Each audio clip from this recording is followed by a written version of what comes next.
Okay, hello Year 11. Nice to see you all, even though I can't see you all, but you can see me. I'm going to run you through a brief introduction to what is going to be in your mock exam. So it's not cheating, so I'm not going to tell you the exact questions, obviously, but I'm just going to tell you how to approach it. So you're going to get 3 sections, which you'll see here. One is surgery, disease and infection, and public health. Okay, and surgery will definitely be the first part of your paper, disease and infection the second, and public health the third. Now they are slightly different, so what I'm going to do today is talk you through how to do part 1, and then we'll make a separate video talk you how to do parts 2 to 5. Okay, so part 1, first thing you need to do, and probably the most important thing, is to do some revision. Now, you need to make sure you know something about surgery in every single period that we've studied. So, the starting point for that was this booklet here, which most of you I'm sure would have done by now for homework. Okay, so you've gone through each period identifying key individuals, key dates, key developments in medicine. So that's the first kind of step, and making sure that you focus some of it sharply on surgery, because that will be the first part of this exam. Okay, second thing then, this is what the paper will look like. So you'll get a part A question that looks something like this. In fact, this is the one from your Year 10 exam. Now there's some really clear instructions on this PowerPoint of how to do that question well. What it will say is something like, what does part A suggest about surgery? And you need to make sure that you make a couple of points about surgery at that time, okay? Use accurate and detailed knowledge, okay, and place the sources, and this is the most important thing, in the wider context. So you've got to say, source A suggests that surgery did this or had developed in this way, but mention what comes before and also afterwards if you can.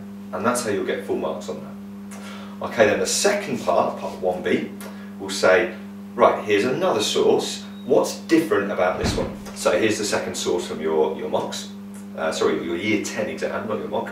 And what you need to say about these is basically similar, but you need to mention both sources. Okay, and there's some instructions on there about how to make an excellent inference on that question. Okay, then you'll come to part 1C. Now this one's a bit more tricky. You now need to say, right, we've established there's differences between these sources.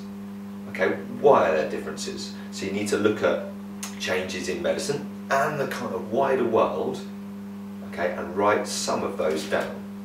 A little bit more tricky. Perhaps you want to think about this. You're probably going to need 3 reasons if you can, okay, and you must support those reasons with some detailed knowledge.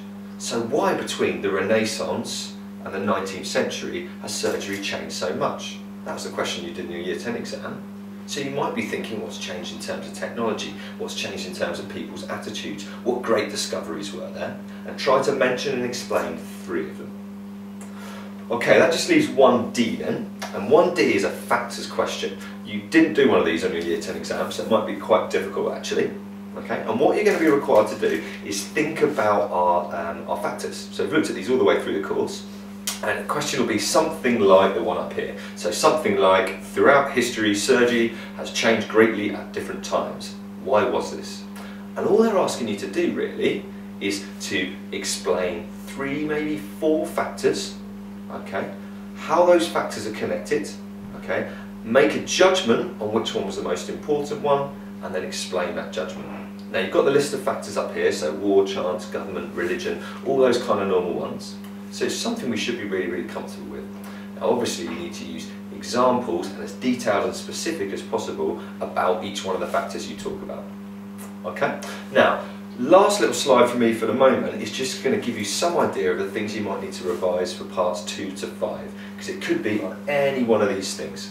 Now if you want to find out a little bit more about that question, all you need to do is watch the kind of second video in this little series, and that will explain exactly how to do that question. Okay? Good luck with your revision. Cheerio.